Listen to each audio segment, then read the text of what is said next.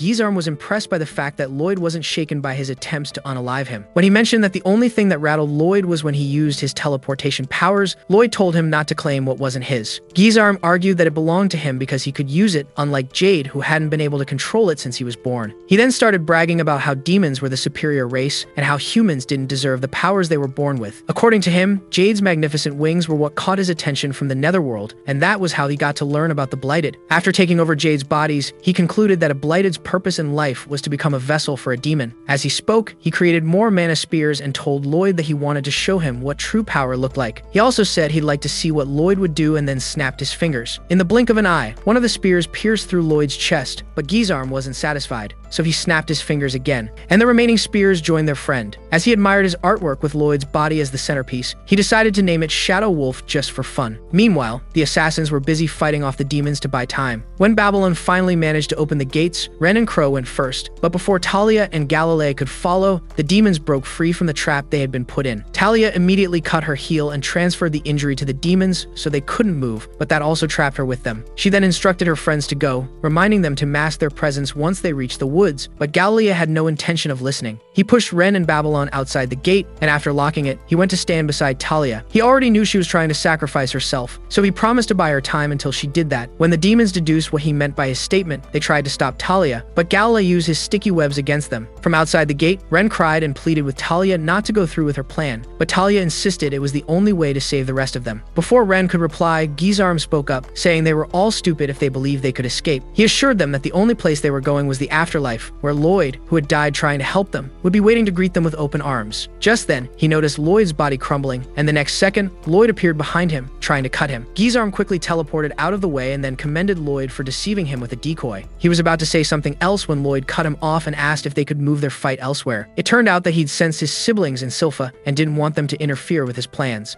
As if on cue, flaming arrows began flying over the wall and set the lesser demons ablaze. While Galilei and Tiela were trying to figure out what was happening, the gate was cut open, and the group walked in with Albert in the front. A relieved Ren was the one who let her friends know who the cool gang that just waltzed in were, but the royal entourage didn't see them as friends. Albert and Silpha made them kneel against the wall, and as they began interrogating them, Diane tried to convince them that the demons were their top priority. Silpha said he was wrong and then pointed her sword at the assassins, demanding to know where Lloyd was. She made it very clear that she would cut down anyone who lied to her, so the terrified Galilei told her that Lloyd was fighting inside the castle. Albert was convinced he was lying, but Talia swore it was the truth, and when Ren tried to reveal who Lloyd's opponent was, Babylon covered her mouth. He then reminded her of their promise to keep Lloyd's ability and Grimm's identity a secret, so Ren rephrased her statement. She told them that the person Lloyd was fighting was a complete weakling and a waste of their time, but of course, Silpha didn't believe them. She told Ren that she'd chop her to pieces for lying to her, but Albert asked her to slow her roll. Hearing this, Galilei and the others began thanking and hyping up the prince, but he shocked them by saying Silpha should start with one of them instead. He then held up Lloyd's sticky plot cover and asked why Lloyd would be risking his life for the people who left his intimate attire as a threat. Galilei quickly explained that Lloyd had taken it off after his sticky stuff got on it, but that just made the overprotective duo angrier. Realizing his mistake, Galilei tried to clarify what he meant, but Ren cut him off. She pleaded with Silpha and the prince to believe them and explained that Lloyd was fighting to avenge one of their friends who had been taken away. When she finished speaking, she waited with bated breath to hear what they would say, but one of the stupid demons chose that moment to try to attack her. Liru immediately grabbed him, and while she was snacking on his bones, Alias told Albert and Silpha that they could trust what Ren had told them. She explained that if Ren had been lying or harboring ill intent against them, Liru would have gobbled her up as it did with the demon. Albert decided to trust in his sister's judgment, and since he needed to blow off some steam, he said they would take care of the demons. He also asked Silpha to go and look for Lloyd, which made Ren panic. So as the maid tried to leave, she pulled on her apron to stop her. She assured Silpha that Lloyd didn't need any assistance, but the maid threatened her with her sword. Still, Ren didn't let go, and at that moment, Guizerma sent a spell to destroy the bridge leading to the castle. The demons who had been on that end of the bridge fell into the water, and as they began swimming for the river, Diane alerted Albert to them. Albert realized that they were trying to trap them, so he ordered everyone to fall back and wait for the demons to reach the bank. Meanwhile, Gizarm asked Lloyd if he was sure about cutting everyone off, and once the prince confirmed that he was, he tried to attack him again. Lloyd quickly zoomed off, but Gusiarm had expected this, so he sent the remaining ones after Lloyd. Grimm warned Lloyd to be extra careful, but Lloyd didn't say anything, and that was when he noticed the sword he was holding. Confused, he asked what Lloyd intended to use it for, but Lloyd remained quiet and continued his evasive maneuvers. At the same time, Silpha was attempting to get into the castle by making Shiro jump the gap. The poor bear wolf was terrified, but the assassins talked her out of of the crazy idea. When she began thinking of another way to cross, Shiro suddenly jumped and fell into the river because he thought he could reach Lloyd. Silpha tried to go in after him, but Galilea stopped her, saying Shiro would be fine and that it would be better if she went to help with the demons. Suddenly, one of the demons climbed up from underneath the bridge and tried to attack Silpha, but she easily defended herself. The low-budget Humpty Dumpty commended her quick reflexes, but said she was no match for him. According to him, he was of a different rank than the ones being roasted and a practitioner of the supreme swords from the netherworld. Back outside, Albert and the others attacked the demons with fire spells. However, he kept wondering whether he could save the people of Lordust, whose bodies had been snatched by the demons. He was so distracted that a demon snuck up behind him and he had to be saved by Babylon. After he thanked him for saving his life, Babylon told him not to be afraid of hurting the demons because the people whose bodies they were using had long since been dead. Hearing this, Albert approached the demons and began chanting a spell to eradicate them. He felt angry that the people of Lordost had lost their lives in that manner, so after he unleashed his spell, he ordered his men not to show mercy. Back on the bridge, Silpha and the demon went toe-to-toe in an intense sword fight, but then the demon started bragging. Not only that, but he also told her that once she was dead, he would take over her body and make her sword skills his, as he'd done with the owner of the body he was using. He said the man had trained his whole life to be a master swordsman, only to die and have a demon possess the skill he had worked so hard to learn. When his yapping didn't stop, Silpha attacked him again, and he was surprised that she had used his demon sword style against him. When he asked how she learned it, she told him that she mimicked what she saw him do earlier. She then called him out for being a sham, saying he didn't deserve to call himself a swordsman if he needed to steal someone's body to fight. After saying this, she called Shiro to her side and pulled out another sword from inside his fur. Lloyd had made it for her after the Pazuzu incident and told her that it could withstand her brute strength. He also said that if she used it against a body being possessed by a demon, it would smack the demon right into the underworld. The thoughtful gift had made Silpha so happy that she hugged Lloyd and promised herself that no demon would ever make a fool of her again. Back in the present, the potato head demon told Silpha that getting a new sword wouldn't make a difference because, in the end, Guizarm would destroy everything. For some reason, he decided to spill the tea about how they lured Jade home with the war rumor so that they could take over his body. Enraged by his words, Ren charged at him, but Silpha knocked her down, saying it wasn't her fight. She then channeled her inner demon slayer and sent the demon back to the netherworld with one slash. As he lay dead on the ground, she approached him and paid her respect to the original owner of the body. Ren and the others also joined her, and as they began sniffling, she told them they weren't cut out to be assassins. The next moment, an explosion rocked the bridge and steam emerged from the river, enveloping everything. Ren was the only one who noticed Lloyd hovering above them in his barrier, but the boy was too busy trying to see through the steam to notice. A few moments earlier, Lloyd had been running from Guizarm's mana spears while trying to think of the best way to get rid of them. They kept breaking his barriers, and no matter what he did, he couldn't shake them off. Whenever Guizarm used cursed speech, it would slip through the barrier, and Lloyd would have to deactivate it to escape it. Unfortunately, that exposed him to the Shadow Wolf attack, so he continued darting all over the place to avoid getting hit. When he eventually got tired, he created a fire golem to attack Guizarm, but the demon dodged, and the golem fell into the river, turning it into a giant sauna. The rising steam became an issue because he could see nothing, so he switched to spectral detection to try to locate Guizarm. When he did, he saw that the demon wasn't moving and wondered why. However, before he could figure it out, Grim screamed at him to keep moving. Lloyd immediately swung into action, but after flying around for a while, he realized that Guizarm wasn't attacking him. This raised questions in his mind and made him recall what had happened since the letter arrived at the hideout. Eventually, he realized that Guizarm had to see or picture his targets to send things to them. The unexpected steam had taken away his only advantage, and Lloyd was ready to use it against him. He stopped moving and watched Guizarm search everywhere for him. He then told Grim he wanted to use the steam's cover to sneak up on Guizarm. However, he was worried it would expose him to danger. On the other hand, Guizarm decided to chill until the steam cleared, then resume his assault on Lloyd. While he was waiting, Lloyd suddenly came out of nowhere and tried to attack him, so Guizarm tried to defend himself. Before he could do that, Lloyd created clones of himself, and they all attacked Guizarm at once. The demon didn't flinch, and when he felt Lloyd's blade cut him, he hit the one wielding it with Shadow Wolf. He then started pulling the clones off his body and bragged about how he'd let himself get stabbed so that he could figure out which of the clones was the real one. As he said this, he noticed that the person he'd stabbed was a clone and began wondering where the real Lloyd was. Uncertainty made him uneasy, but he maintained his composure and kept scanning his surroundings. At one point, he assumed Lloyd was above him, but when he looked up, Lloyd attacked him from behind with a fireball spell. Immediately after, the clones shuffled around, making it impossible for him to figure out where Lloyd had attacked him from. They also started speaking at the same time, mocking Guizarm for failing to figure out which of them was the real one.